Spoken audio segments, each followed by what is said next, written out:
All right, guys, brown belt pattern. So you have a new ready stance. It's ready stance C. Your feet are all the way together. Your right hand is on the bottom. Your left hand simply goes on top of it. So that's your new ready stance. That is something you have to do for your stripe. The other stance that you must do for your stripe is an open stance. I know it seems simple, but your feet are just apart, just like in a ready stance. Your ready stance is an open stance, your normal ready stance. Your new one is in a closed stance, so you kind of have to know the difference between the two. The other thing you have to do for your first stripe is going to be your palm heel, which is the first move of your pattern in a sitting stance. So from your ready stance, the right hand comes out, left hand goes to your belt in a knife hand, and then you step into your sitting stance and do your knife hand strike. Now it is a strike, so it is a little crooked.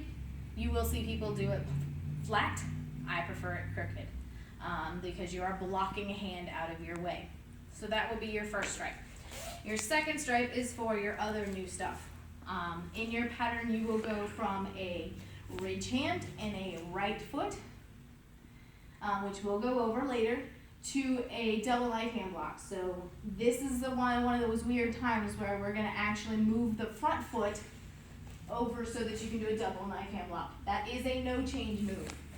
If you move the wrong foot, you can miss your form in your testing. So we can no change for that move. So facing you, it's the right foot in front, right ridge hand, and then you turn to the left, but your right foot moves to do your double knife hand block. The other part for that is going to be your 3 reversed punches. So they're in a fixed stance, which is a long back stance with your knees bent 50-50. Your right hand's going to punch to the front where you are still facing kind of sideways. And then you have to step forward and do that 3 times total. So you can do your right hand twice, your left hand once. But you have to make sure that you're kind of twisted sideways so that you stay in that fixed stance, not forward in a front stance. And that'll be your first 2.